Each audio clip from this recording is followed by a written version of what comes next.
A escada é uma construção que serve para fazer um deslocamento vertical. Nem sempre é assim, mas tem um jeito de facilitar tudo isso. Elevador? Não.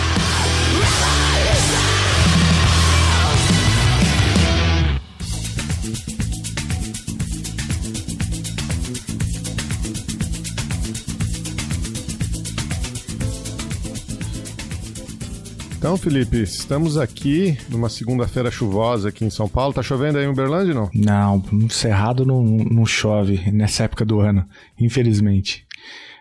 Mas no Nordeste chove, né? Mandar nossa solidariedade aí pro pessoal lá no Recife. Mas estamos aqui para falar de um evento agora no fim de semana, domingo que passou, tivemos eleições na Colômbia. A gente já gravou alguns podcasts aqui sobre a Colômbia. Dessa vez a gente recebe aqui a Fernanda Nancy Gonçalves. Fernanda é professora da graduação na Unilassalle e na UFRJ, ambas no Rio de Janeiro, e pesquisadora do Observatório Político Sul-Americano e do Núcleo de Estudos de Agendas e Atores de Política Externa, o OPSA e o NEAP, ambos lá do IESP da UERJ. Tudo bem, Fernanda? Prazer ter você aqui com a gente. Tudo bem, obrigada, Geraldo, pelo convite. Felipe também, prazer estar aqui no podcast, contribuindo, escuto vocês, gosto muito, então, uma alegria. Obrigado, Fernanda. E junto com a Fernanda trouxemos o colega dela, o Andrés Londonho Ninho. O Andrés está falando com a gente lá de Bogotá. Ele é professor da Escola Superior de Administração Pública e também é pesquisador no OPSA e no NEAP. Tudo bem, Andrés? Tudo bem, Geraldo e Felipe. Obrigado pelo convite. Obrigado, Andrés. Muito legal ter vocês aqui. A gente está tentando inaugurar essa parceria com o OPSA, fazer mais programas sobre a América do Sul, falar mais da região, dos nossos vizinhos. E acho que é muito importante a gente refletir agora essa eleição na Colômbia, como a gente vai conversar aí, podem até ter alguns reflexos no continente como um todo e no contexto político brasileiro no segundo semestre de 2022. Mas antes da gente falar disso, eu queria pedir para vocês falarem um pouquinho do contexto, né, político, social na Colômbia. A gente teve aí o final do governo do Iván Duque, um pouco o herdeiro do Uribe, né? Como que foi esse governo do Duque que está saindo da presidência com muita reprovação, né? Um governo muito pouco popular. Como tem sido esses últimos anos aí na Colômbia que levaram a essa eleição? Bom, acho que eu posso começar falando um pouco da visão de quem estuda de fora, e aí depois a gente ouve quem vive, né, no país para complementar.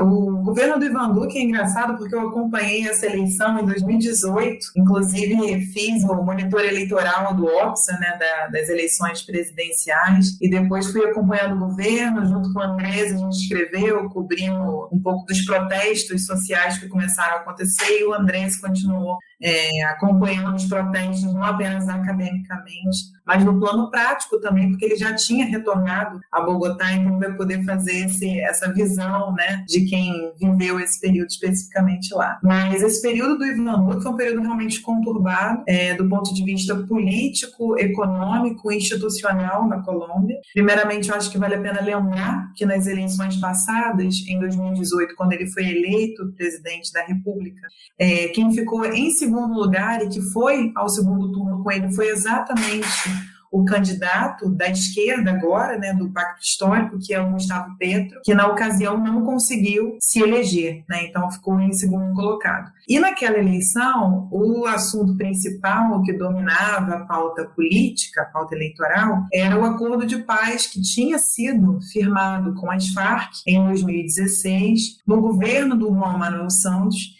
E a pauta era totalmente de vamos explorar, né, esse acordo, se ele vai ser implementado ou não. Então, foi uma polarização muito grande na época da implementação do acordo com as Farc, se o acordo ia ser firmado ou não, teve plebiscito, a maioria firmou, né, o plebiscito, optou, né, no plebiscito pelo não, o que obviamente foi muito liderado pelo Uribe, e o Duque era o afiliado político, né, do Uribe. Então ele é totalmente vinculado ao uribismo.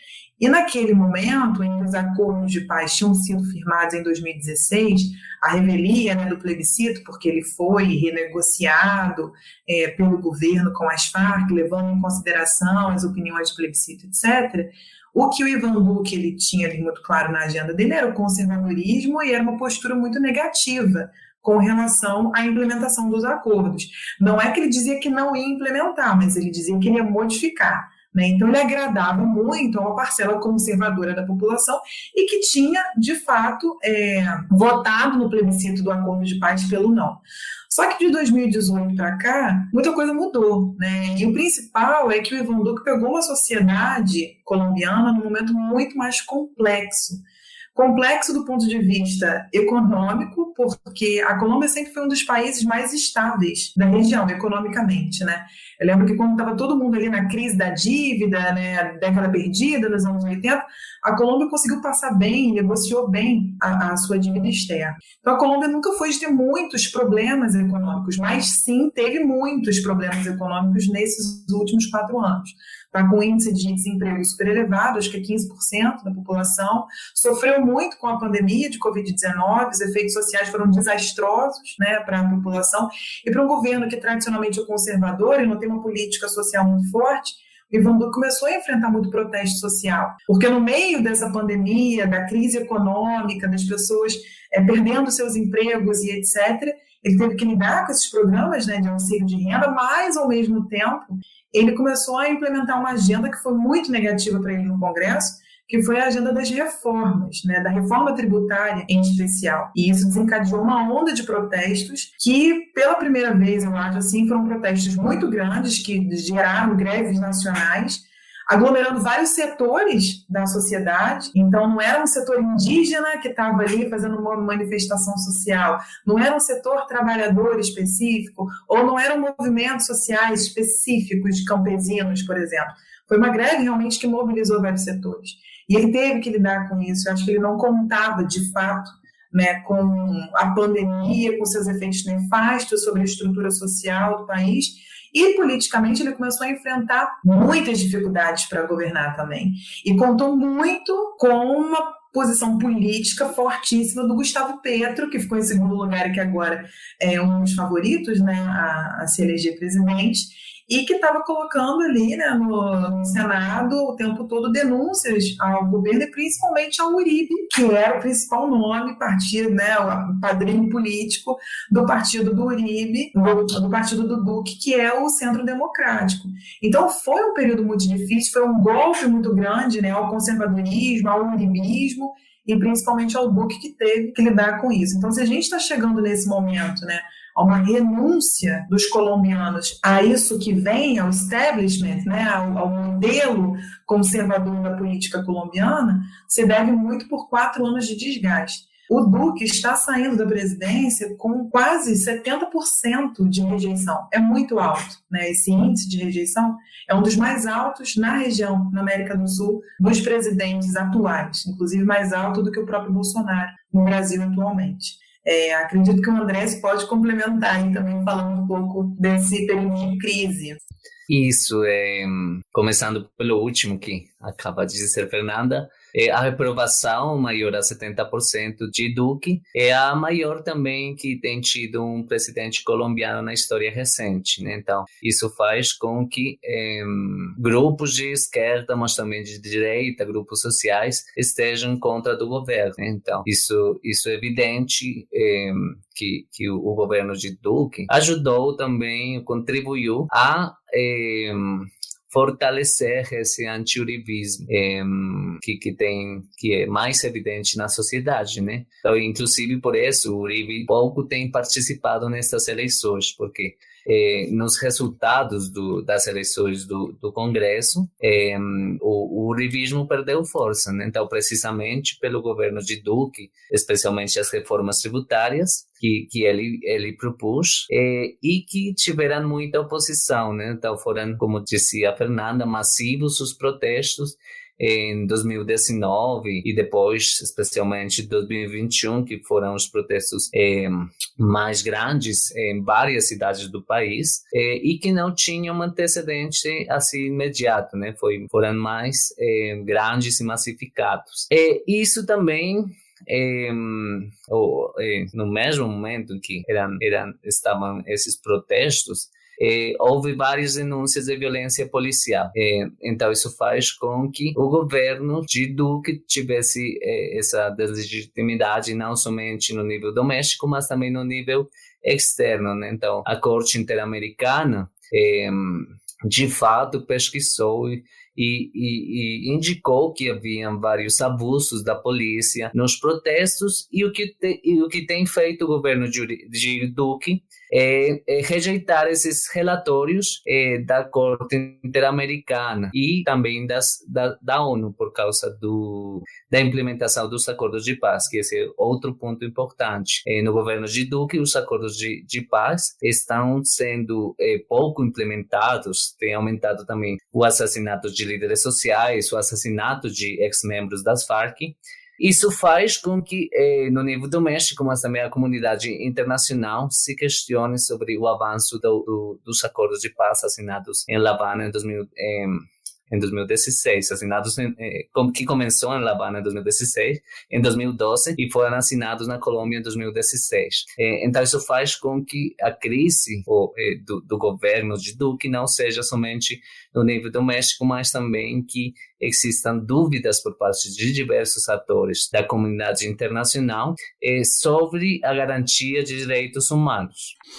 Eu queria aproveitar então esse gancho para explorar um pouco mais isso, porque vocês mencionaram então de maneira muito didática que a crise é uma crise interna, mas também é uma crise externa. Há também uma crise que tem a ver com a própria pandemia, como vocês bem mencionaram, que é uma crise que varreu o mundo inteiro. Mas antes da pandemia, vocês deixaram aqui bem claro que já havia uma crise muito intensa, né? Que o Duque já enfrentava manifestações e em grande medida, se eu entendi bem, por conta de uma agenda liberal, né? Na economia, que envolveu, entre outras coisas, a reforma tributária, mas enfim, a imprensa divulgou outras reformas, né? Privatizações, reforma trabalhista, a reforma das pensões, ou seja, tinha uma série de reformas de cunho neoliberal, gostemos ou não dessa palavra, sendo implementadas e que acabaram por precipitar, né, os movimentos sociais na Colômbia, pelo que eu estou entendendo, né, que foram às ruas. Então, é isso, essa combinação é correta, além da pandemia, claro, porque a pandemia, de fato, ela contribuiu para a rejeição de inúmeros governos, mas nesse patamar que vocês falaram, 70%, nem o Bolsonaro aqui enfrenta, né? Ou seja, tem outra explicação que não a pandemia para essa rejeição. E pelo que eu estou entendendo, então tem um pouco a ver com essas reformas neoliberais, que pelo que eu entendi, teve impacto social negativo, não só do ponto de vista, né, da discordância das agendas, mas do ponto de vista da distribuição de renda, do poder de compra do salário mínimo. Parece que também teve um revés aí, né, para a população colombiana.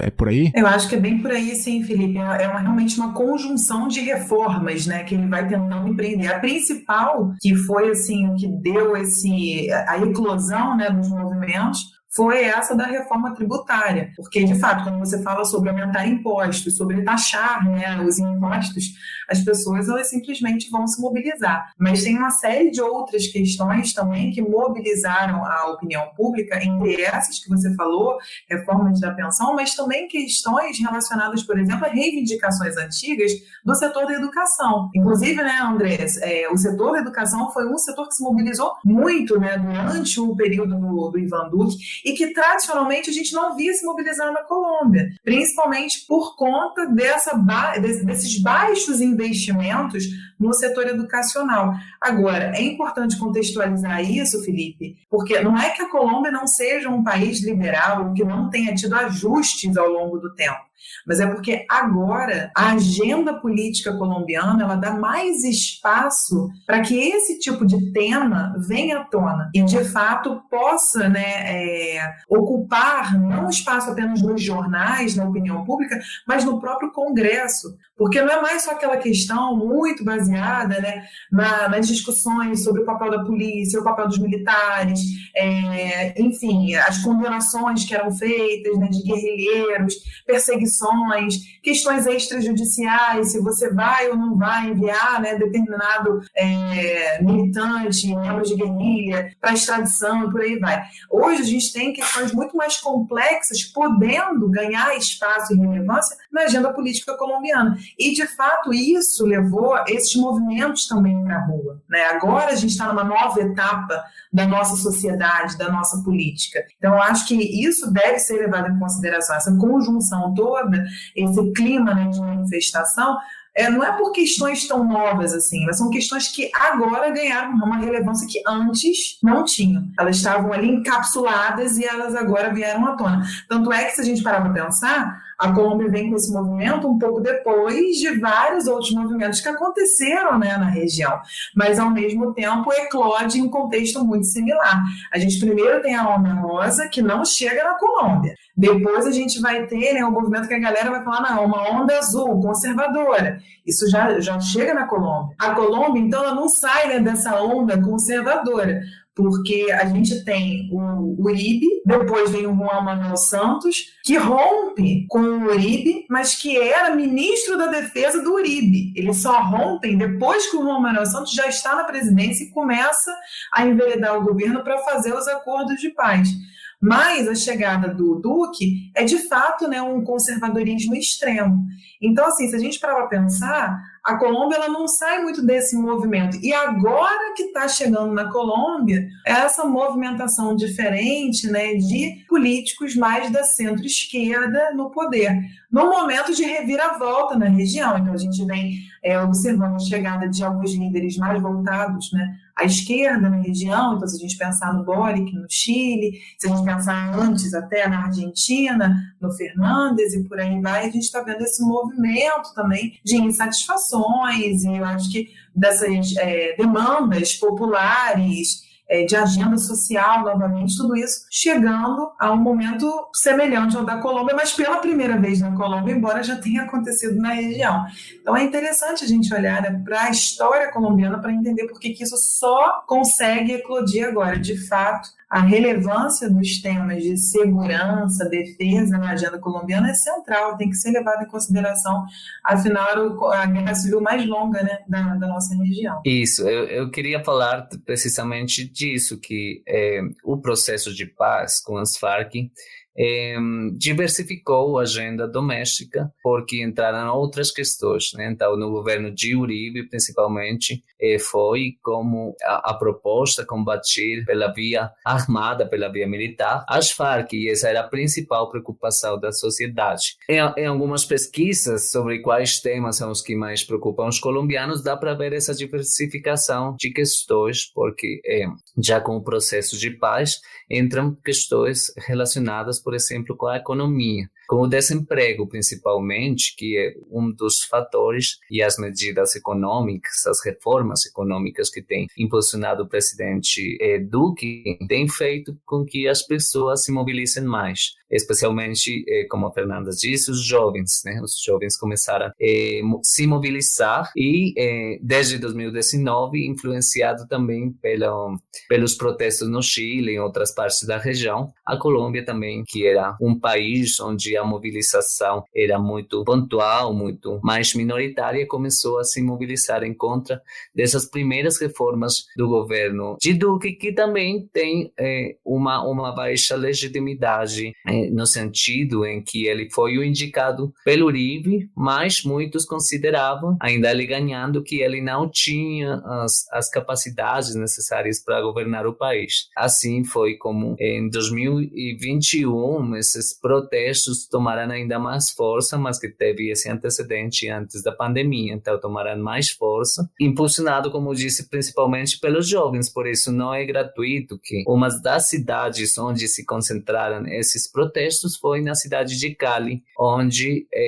existe um maior nível de desemprego e muitos jovens estavam ou criticaram o governo pela situação em que eles estavam. Então é um governo que não tem respondido às necessidades da população, e também os ministros que o Duque tem elegido são muito antipopulares. Eles têm dito na mídia afirmações bastante controversiais em torno a esses problemas que tem o país. Então, é principalmente isso, e também a questão da implementação dos acordos de paz. O pouco avanço na implementação dos acordos de paz faz com que aumentasse também a violência nos territórios e que o governo perdesse esse espaço de atuar em prol da paz, em procura da paz e de continuar os avanços que tinham os governos anteriores, porque de fato as últimas eleições, diferentemente das eleições anteriores, são mais pacíficas. Por exemplo, as eleições de ontem não tiveram episódios de violência, como sim aconteceram nas eleições de 2002, 2006, né? Então, a partir do processo de paz, a gente tem eleições mais tranquilas que fazem com que também exista um apoio a esse processo por grande parte da população. Muito bem. Acho que esse é um pano de fundo interessante para a gente pensar essa campanha eleitoral na Colômbia e as eleições que aconteceram nesse domingo. A gente já tem o resultado das eleições, mas eu vou talvez puxar essa linha, né? Vocês estavam falando da rejeição do governo do Ivan Duque. O Duque estava apoiando um candidato que era o Federico Gutiérrez, que permaneceu em segundo aí nas pesquisas por muito tempo, até ser desbancado nas últimas semanas com a passagem do Rodolfo Hernandes para o segundo turno junto com o Gustavo Petro. Mas para falar brevemente então do Gutiérrez, e acho que talvez até mais de maneira mais importante, do Duque e do Álvaro Uribe, a derrota do Gutiérrez é o fim da influência política do Álvaro Uribe, ou vocês acham que ele ainda é uma força política relevante na Colômbia? Olha, eu acho que ele ainda é uma força importante, né? Apesar de que perdeu força, por exemplo, na composição do Senado, porque o partido dele teve menos cadeiras, tanto no Senado quanto na Câmara de Representantes. Então, ele tem perdido força, especialmente após o governo de Duque. E o que demonstra isso é precisamente que o fato de que Fico Gutiérrez não passou para o segundo turno, porque Fico Gutiérrez ele tinha se lançado como um candidato independente, mas era apoiado pelo uribismo. Inclusive, vários candidatos, durante os debates, apontavam nisso, que Federico Gutiérrez representava essa continuidade que a população colombiana não quer e que, como demonstrado nas pesquisas de reprovação, precisamente estão em contra do modelo do atual governo. Então, o fato de que Federico Gutiérrez não tinha conseguido passar para o segundo turno demonstra precisamente esse menor poder do uribismo, e por isso o Uribe tem estado contrário às eleições passadas, um pouco atrás. Não tem participado muito o Uribe dessas eleições, ele tem apoiado mais indiretamente, não tem falado tanto na mídia como fazia antes, precisamente pelo maior descrédito que tem o uribismo no país durante o governo de Duque. Eu acho que ainda é uma força importante, né? Por exemplo, no Senado, eles ainda têm 14 cadeiras, mas o pacto histórico, que é a coalição do candidato Petro, teve 16, né? Então, isso tem mostrado também como outras forças políticas estão ganhando maior importância no país e como o uribismo vai perdendo forças. Porém, ainda em algumas regiões, o uribismo é bastante forte e faz com que consiga mobilizar vários votos em algumas regiões. Então, por isso, pode ser aparentemente o começo do fim desse uribismo tão forte que existia na Colômbia, mas ainda tem uma importância em distintas regiões do país. Bom, e aí a gente falou um pouco da força do Uribe, então, mas o segundo turno ficou, como o Geraldo já antecipou, entre o Gustavo Petro e o Rodolfo Hernandes, né? E eu queria entrar um pouco nas duas figuras, se vocês toparem, pra gente poder entender um pouco, porque, assim, posso estar dando um salto muito maior que minha perna, mas talvez o Brasil viverá um segundo turno, não, talvez semelhante, ou não idêntico, obviamente, mas talvez semelhante. E aí, gente, quem que é o Gustavo Petro? Ele é esse candidato de esquerda ou de centro-esquerda? Ele já foi candidato, né, algumas vezes. Como que ele chega agora, assim, né? Qual que é a principal agenda e ele tem chance? Eu acho que eu posso começar falando um pouco sobre o Petro, o Andrés pode complementar e o Hernandes também. O Petro, ele é muito conhecido na Colômbia, não é de agora, até porque ele foi prefeito também de Bogotá, mas eu acho que a história dele é uma história que é bem conhecida, assim, dos colombianos, principalmente pelo passado dele. Ele é um ex-guerrilheiro, ele foi do M19, foi preso também, e depois, quando teve o acordo, né, com o governo do movimento que ele participava, ele começou a ingressar na política e foi se tornando uma figura política bem reconhecida. Tanto que chegou a prefeito de Bogotá, né, a principal cidade. E a partir desse momento, depois que ele foi prefeito, ele começou de fato a ter uma atuação muito expressiva no âmbito do Senado, principalmente, né, ganhando relevância a partir das denúncias que ele fazia ao Álvaro Uribe. Então ele era um político que estava sempre de frente e denunciando os excessos que eram cometidos, principalmente no combate às Farc, denunciando corrupção dentro do governo, e com isso ele foi, de fato, mobilizando, né, a opinião pública em prol dele. Mas eu acho que a principal questão é que hoje o Petro, ele tem uma expressão política mais forte do que ele já teve antigamente na Colômbia, por conta disso que o André estava falando, né? A gente tem uma diversidade de temas maiores. E ele exatamente aparece por defender um tratamento diferente do que os políticos tradicionais colombianos costumam dar a todos os temas, principalmente o tema do modelo econômico. Como o Andrés disse, hoje um dos temas que mais importa na agenda colombiana é a economia, né? Então, quando ele chega e ele fala, não, vamos modificar a economia, vamos modificar esse modelo tradicional, não vamos mais pensar em Estado mínimo, a gente precisa ter uma educação de qualidade, inclusive fornecida pelo Estado, vamos pensar na descarbonização, tornar a economia colombiana menos dependente do petróleo. Quando ele propõe também formas diferentes de fazer o programas sociais que não dependam exclusivamente do dinheiro do governo, mas que você possa contar com recursos que provêm de uma taxação da população mais rica, etc. Ele está introduzindo elementos ali no debate que antes, certamente, ele teria muito mais dificuldade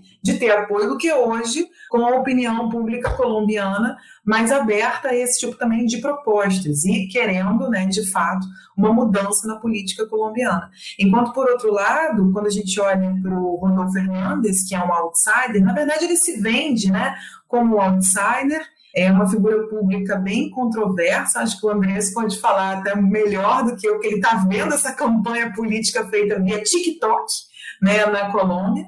Então o cara chega através do TikTok se colocando como um outsider, como um cara que vai eliminar a corrupção. E assim, nesse ponto ele até se aproxima do Petro, porque o discurso do Petro também é esse, é um discurso anticorrupção, né? Só que a diferença é que ele diz que ele é diferente de tudo que já teve, que ele não é um político que está tradicionalmente no poder. Ele diz que quem está no poder nunca quer sair, e o Petro já está no poder, de certa forma, há muitos anos. E embora ele tenha sido prefeito de uma cidade, Bucaramanga, ele teve uma prefeitura ali, uma gestão na prefeitura que também foi controversa e que ele também é acusado de corrupção, mas o discurso dele, que ele vende, é o discurso que as pessoas nesse momento na Colômbia querem ouvir, que é o discurso contra tudo que está colocado. Não é nem direita, não é nem esquerda. O problema é a corrupção nesse país, o problema é que a gente precisa voltar a crescer.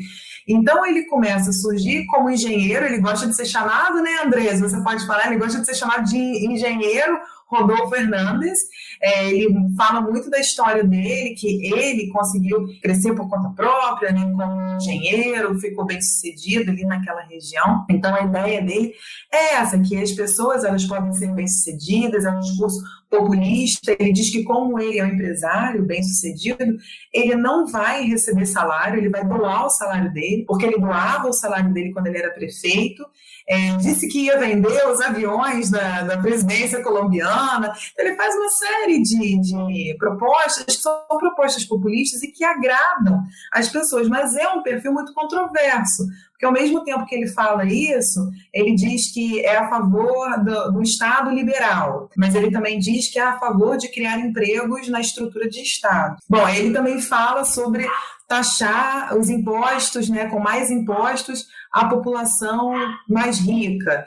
Então, fica uma agenda um pouco controversa, você não sabe para onde ele vai direito. Então, eu acho que no caso dele, não é uma questão de direita ou esquerda, onde a gente consegue mais facilmente enquadrar o perfil do Petro. O caso dele é, de fato, uma pessoa que se vende com um discurso que é de um outsider, que está chegando na política para modificar e fazer a Colômbia melhor, e um discurso que se aproxima muito ao que a gente já conhece muito bem aqui na região, como, por exemplo, o discurso do Bolsonaro, ou o discurso do Trump, né? Uma pessoa que vem de fora desse establishment, para poder trazer mudanças de fato para o país e poder de fato agradar a população dentro daquilo que a população anseia, que é ter emprego, que é ter desenvolvimento e etc. Então é um discurso populista versus um discurso que é mais social, progressista. Isso, então, sobre Petro, ele, como falou, a Fernanda foi prefeito de Bogotá entre 2014 e 2015, não conseguiu terminar o governo de Bogotá por uma destituição que teve da Procuradoria pela gestão do lixo na cidade.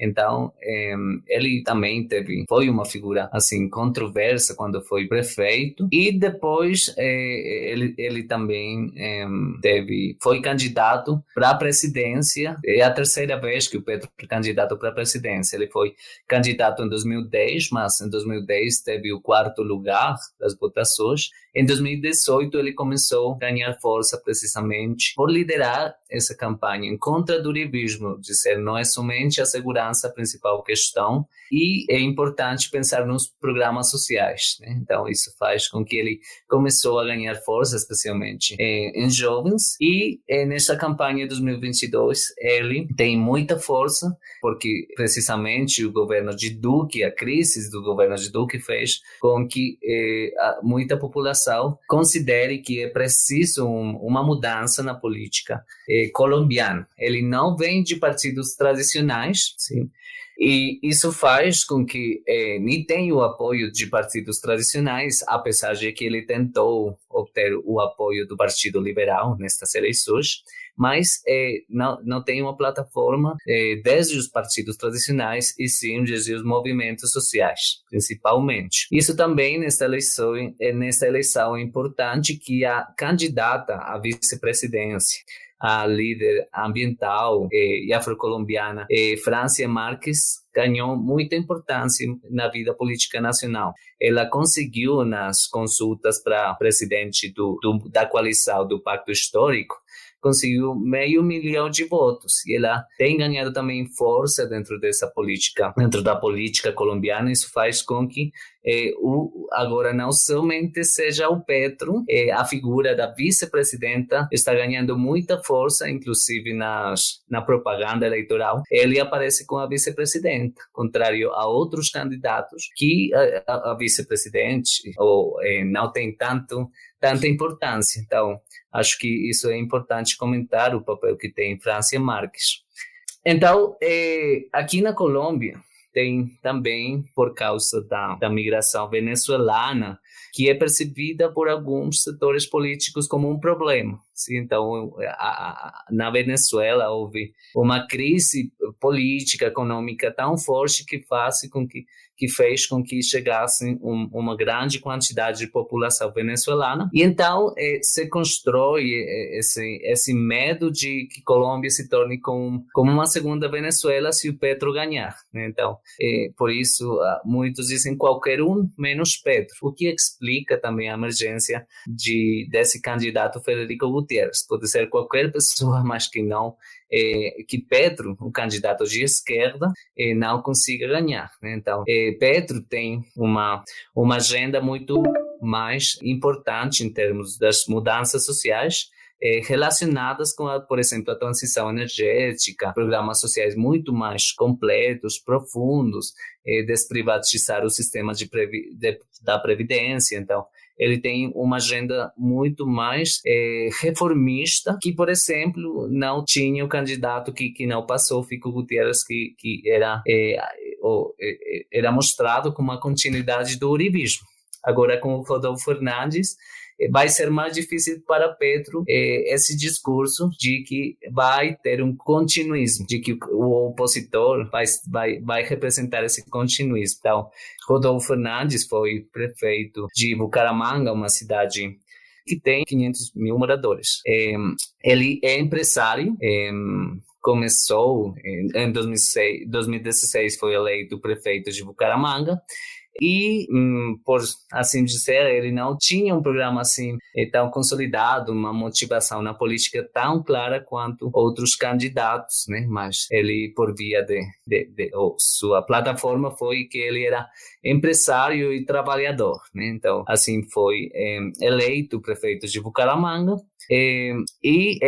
Como a Fernanda falou, mesmo um outsider da política. Sim, ele era conhecido mais nessa região, mas realmente foi uma surpresa aqui na Colômbia, e como eu falava no começo, também foi uma surpresa para ele mesmo, ele ter crescido nas últimas pesquisas, mas nas pesquisas semanas antes da eleição. Ele começou a crescer, mas na maioria de pesquisas não davam ele o segundo lugar. E então ele tinha muitas poucas expectativas de se tornar um candidato realmente que chegasse na presidência. Por isso, ele nem promoveu candidatos ao Senado. O movimento dele não tem candidatos no Senado, contrário aos outros candidatos que apoiaram pessoas no Senado e na Câmara. Desculpa, só para complementar sobre isso, esse fato também dele ter uma base de apoio muito pequena, né, no Senado, obviamente, se ele se elege nesse segundo turno, ele vai ter muita dificuldade de governabilidade, né? Além dessa dificuldade de governabilidade, tem essa própria questão da personalidade dele também, que é uma personalidade muito autocentrada, onde ele está acostumado a resolver, né, as questões políticas da forma dele. Então, assim, ele não fez, né, uma boa gestão nessa prefeitura dessa cidade pequena, né? Então, eu imagino o que pode ser feito em termos de uma dimensão nacional, embora ele tenha tido alto índice de aprovação com a opinião pública da região. Mas os especialistas que eu estava lendo, né, sobre o que ele já tinha feito enquanto prefeito, estavam exatamente demonstrando isso, como que não foi de fato uma boa gestão, tanto é que ele vai sendo denunciado por conta de corrupção, vinculado à empresa de tecnologia para coleta de lixo da cidade, né? E tem uma situação também de que numa discussão pública dele com algum vereador, ele deu um tapa no vereador. Isso em público, né? Então, assim, esse é o tipo de personalidade do Hernández. Então, assim, é algo para a gente ficar atento e que nos lembra, infelizmente, muito a realidade que a gente vê, né, com o Bolsonaro, com o Trump. E várias pessoas estão vinculando nessa semelhança com o Trump e falando assim, é o Trump dos trópicos, né? Mas, de fato, tem essa questão da personalidade que remete um pouco. E o discurso anticorrupção, fora do padrão, do establishment, né? Isso, de fato, é interessante a gente ser observado. Como que tudo se insere dentro de um mesmo contexto político e ideológico. O Chutando a Escada conta com apoio financeiro dos seus ouvintes. Para saber mais, acesse chutandoaescada.com.br/apoio.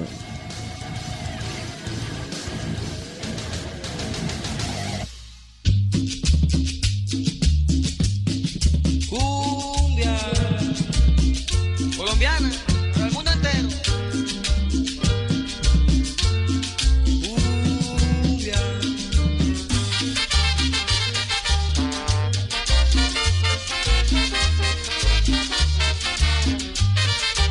Esta noche tengo ganas de bailar y de ponerle a mi nena serenata.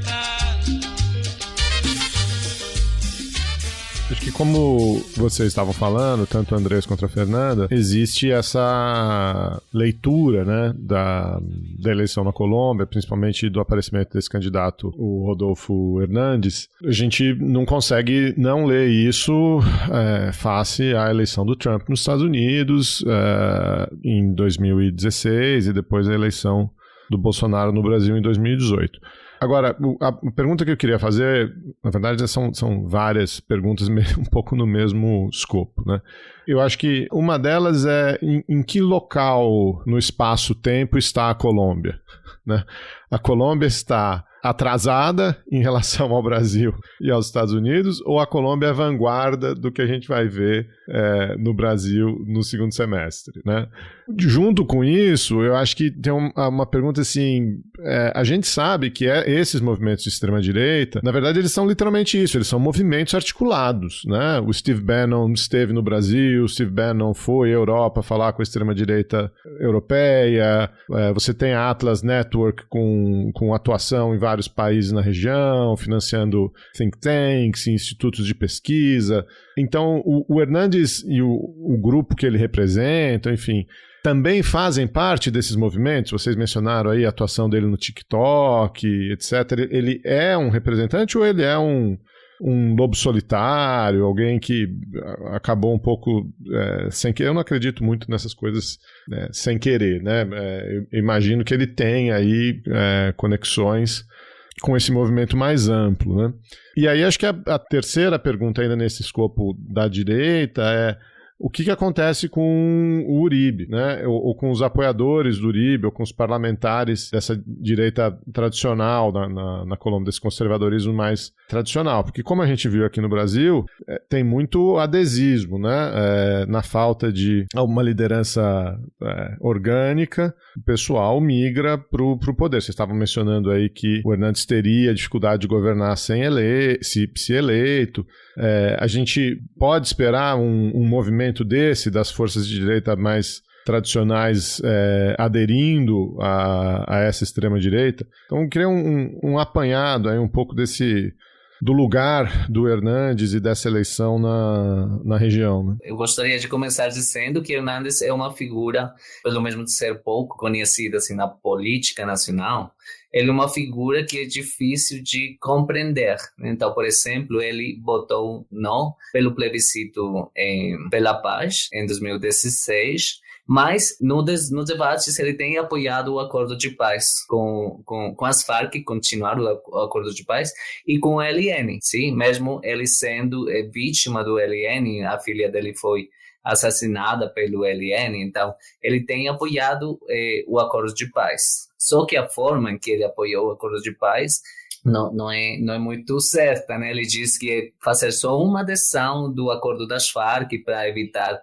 tanta burocracia e já fica pronto o acordo com o ELN, né? Não é bem assim pela complexidade do conflito colombiano.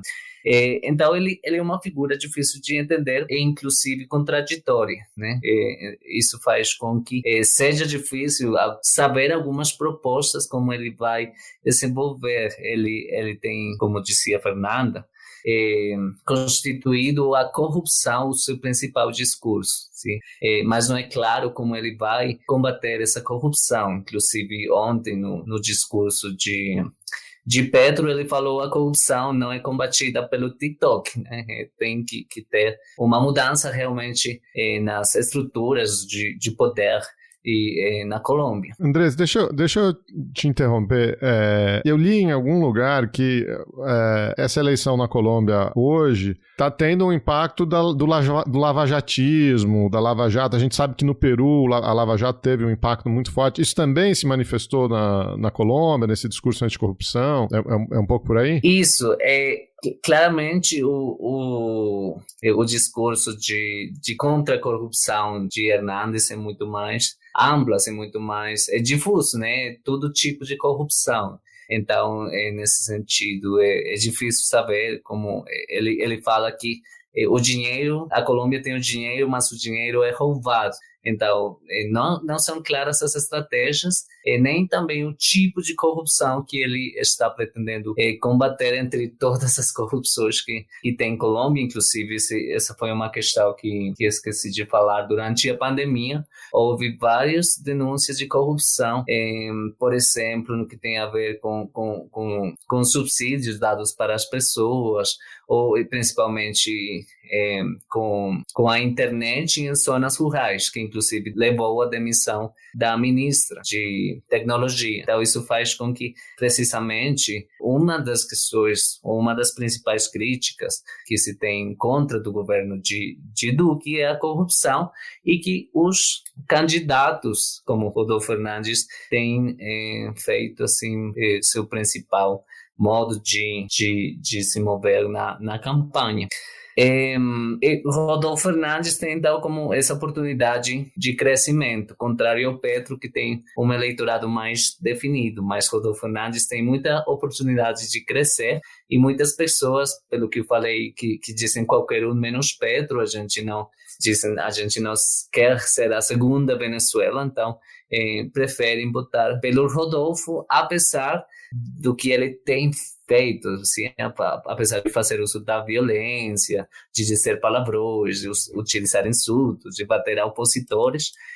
Ele tem conseguido bastante apoio de várias pessoas, porque dizem uma pessoa mais próxima da gente, que fala as coisas direto.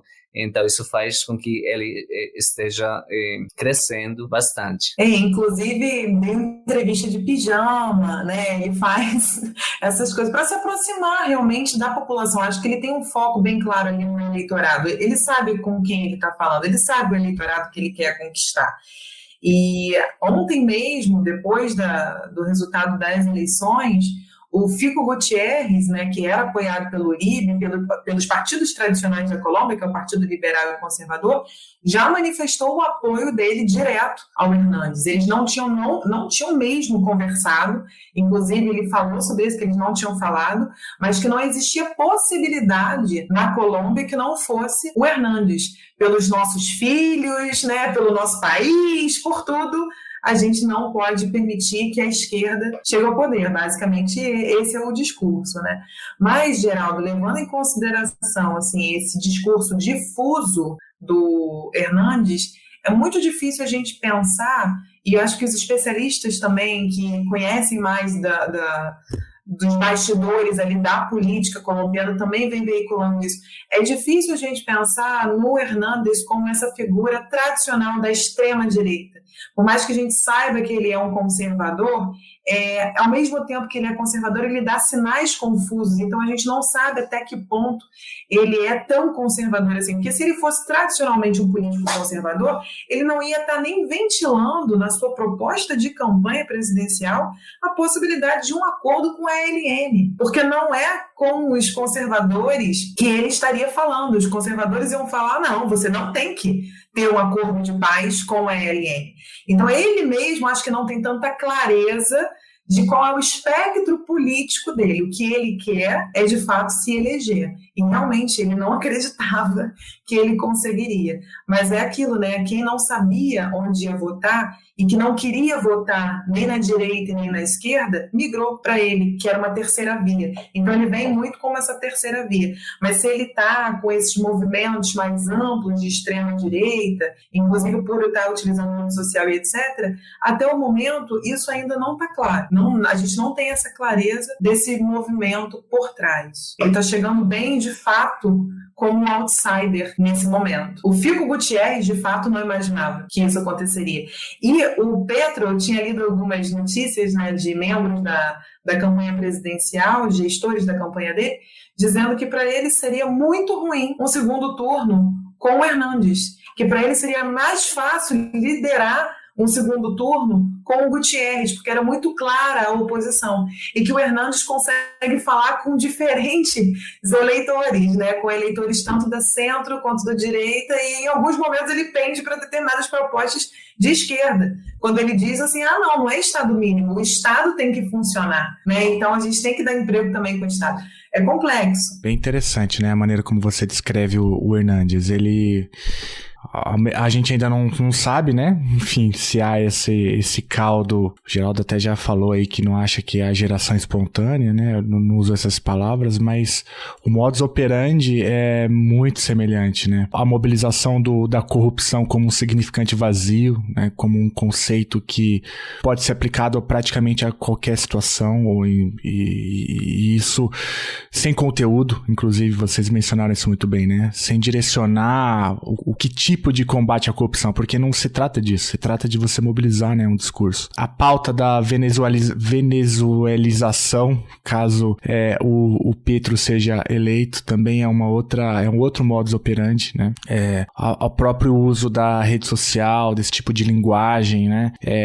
E vocês falaram, a gente não sabe exatamente qual é o projeto e tal. O fato de não ter um projeto também já é um projeto. Pode até ser inconsciente da parte do Hernandes, embora há controvérsias, né? Mas isso faz parte de um modus operandi. Ele está navegando em um rio bastante conhecido, assim, aparentemente. Né? Claro.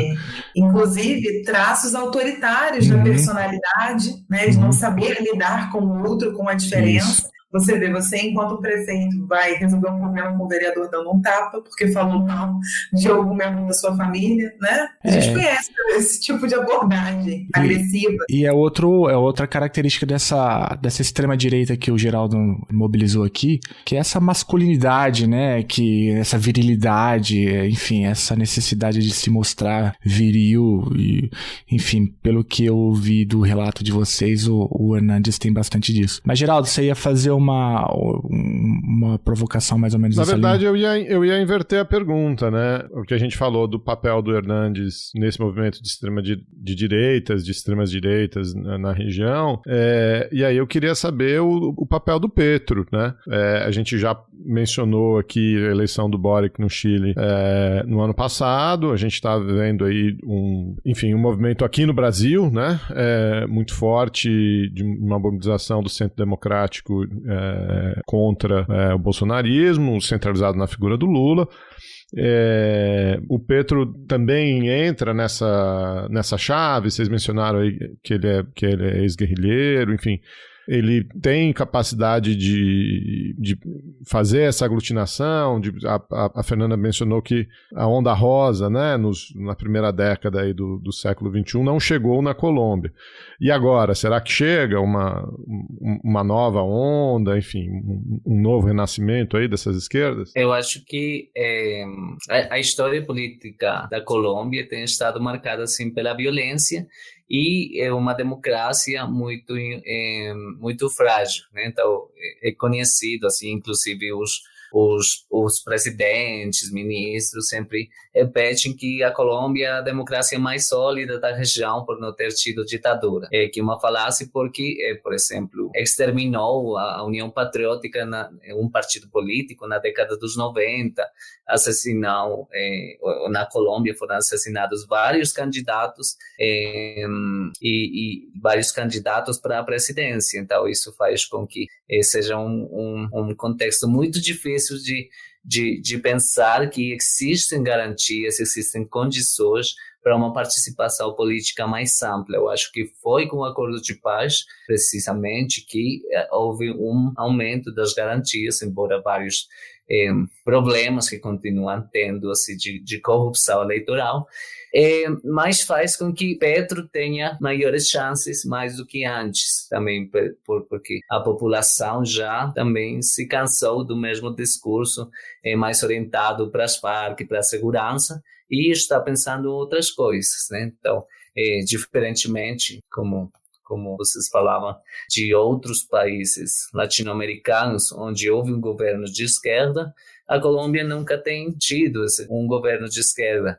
E nas eleições passadas, estava bastante próximo o Petro, mas as maquinárias e os partidos tradicionais conseguiram movimentar também esses recursos de poder para garantir que o Petro não chegasse na presidência, né? Então, também eu acho que para Petro, embora agora haja mais possibilidades, esse antipetrismo é muito forte e também na população, né? Uma população também mais conservadora, e vem também a questão dos fake news, né? Sobre Petro, que vai expropriar, inclusive a Previdência, vai expropriar tudo, né? Então, isso faz com que esse discurso antipetrista aumente nesse segundo turno.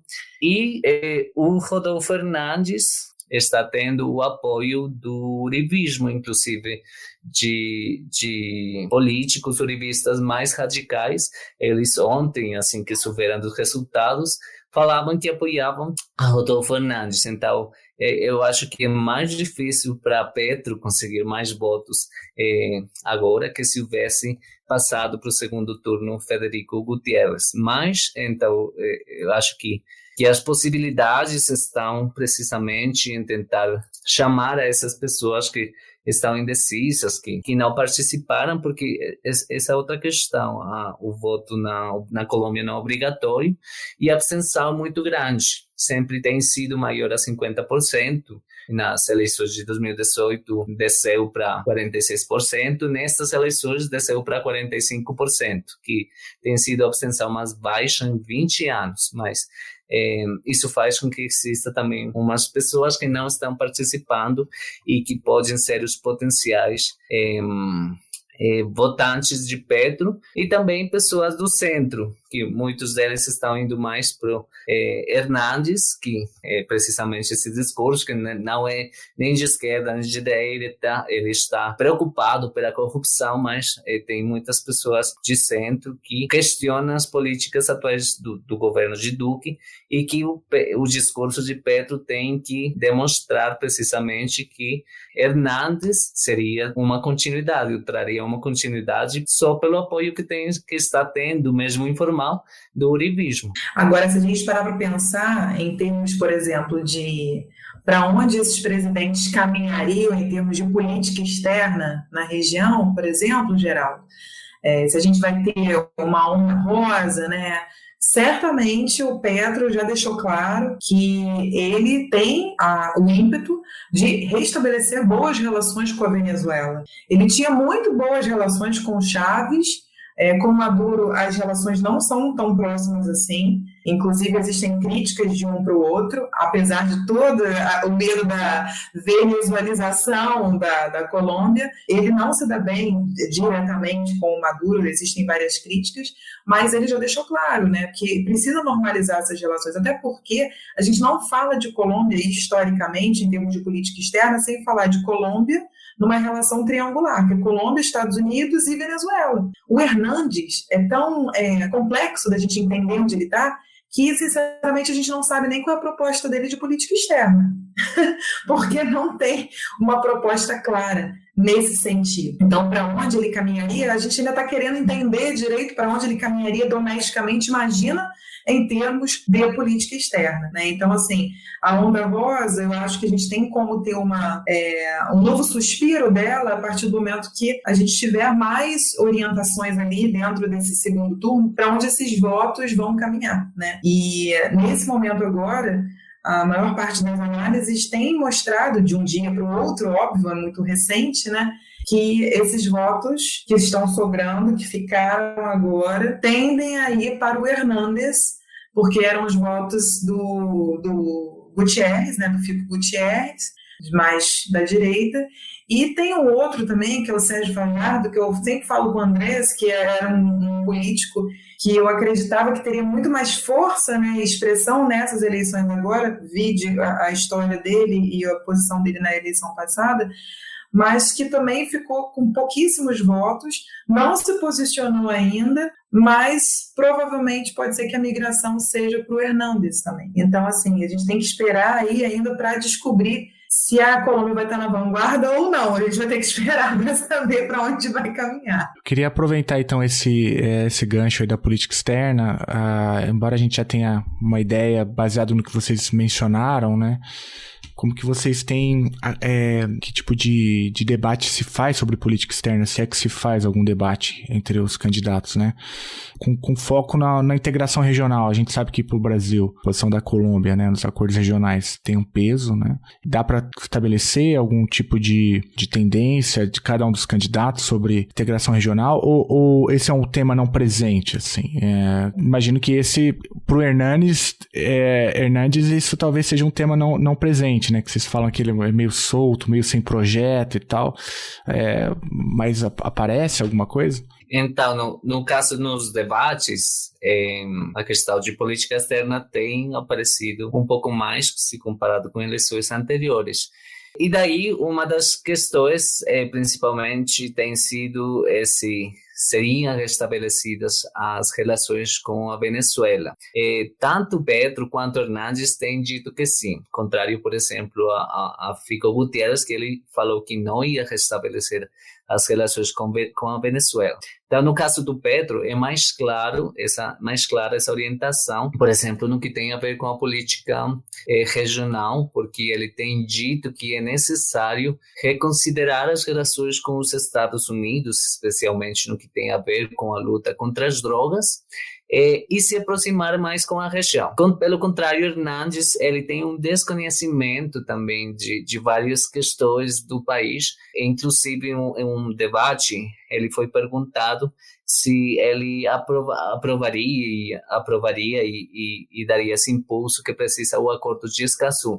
Ele não conseguiu responder porque não sabia o que era o Acordo de Escazú, contrário aos outros candidatos. Petro falou que ele impulsaria esse acordo ambiental. Então, no caso de Hernández é muito mais difuso. No caso de Petro, ele tem dito em debates, declarações, rever essas relações com os Estados Unidos, que na história da Colômbia tem sido muito próximas, e no governo atual de Duque também é uma relação muito próxima, que inclusive não tem deixado, além dos problemas que eu falei, que a gente falou aqui da política doméstica de Duque, se somam esses problemas da política exterior que tem conseguido poucos ganhos assim, na inserção da Colômbia no mundo. Então, nesse sentido, talvez a proposta mais clara e vinculada com a integração seria a de Petro. Inclusive, ele tem tido assim, um contato mais direto com Boric, com outros líderes regionais, não somente nessa eleição, mas em outras ocasiões. E a própria agenda social se soma, né, nesse caso, a agenda social dos presidentes, o que facilita também algum tipo de cooperação. Um tema muito importante para o Petro, por exemplo, é o meio ambiente. Então, certamente, se eleito, a gente vai ter alguma coisa caminhando aí nesse sentido, que seria muito bom. Região de fronteira, Amazônia, por exemplo.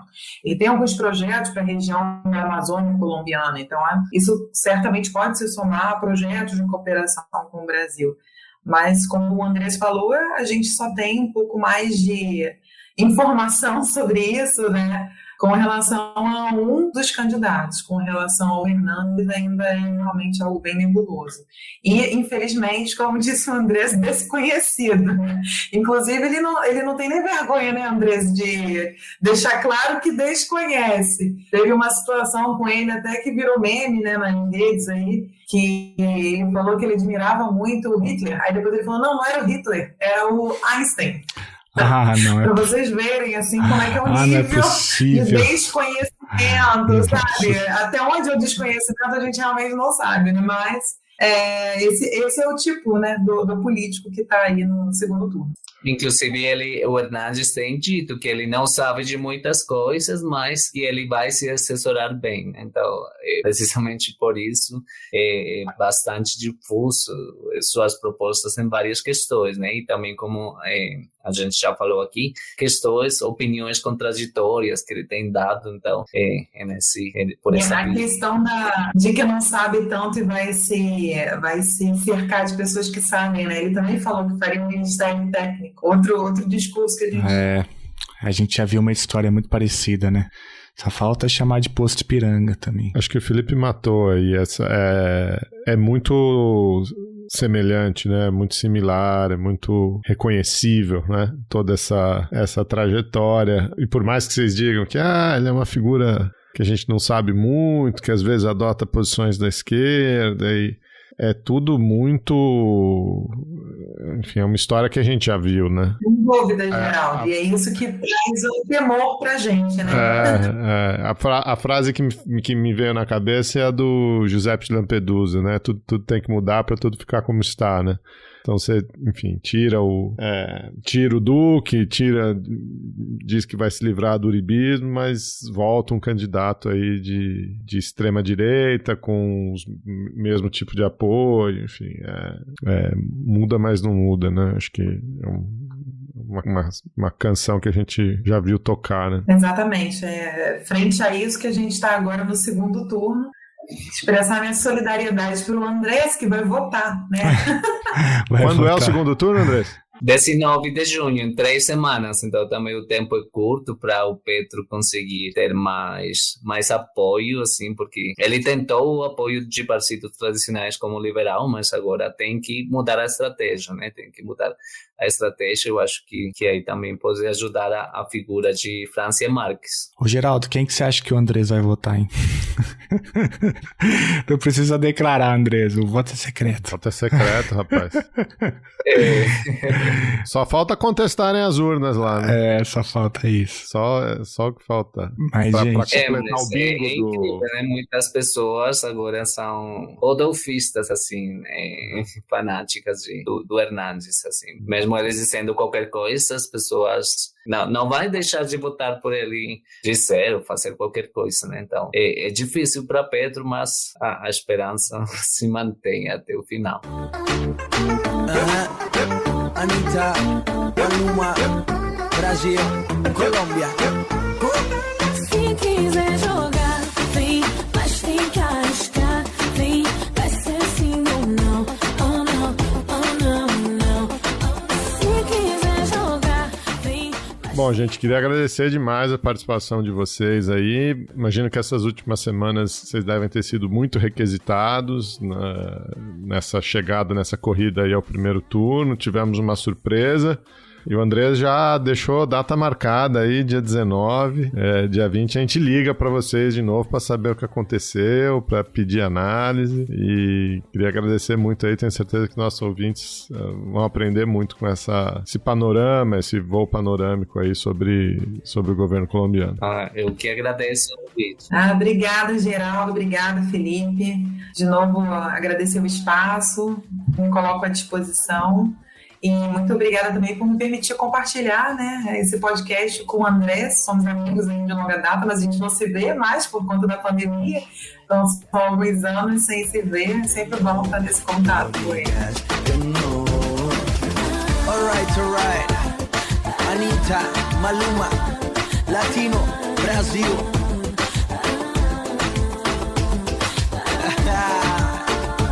Okay, baby, muévelo. Mami, muévelo, y yo con mi baby.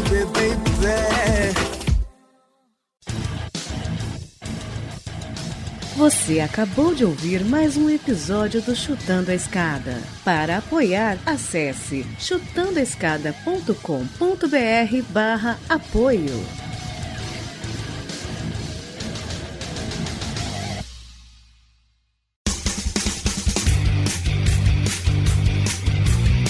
Cortes, edição de podcast.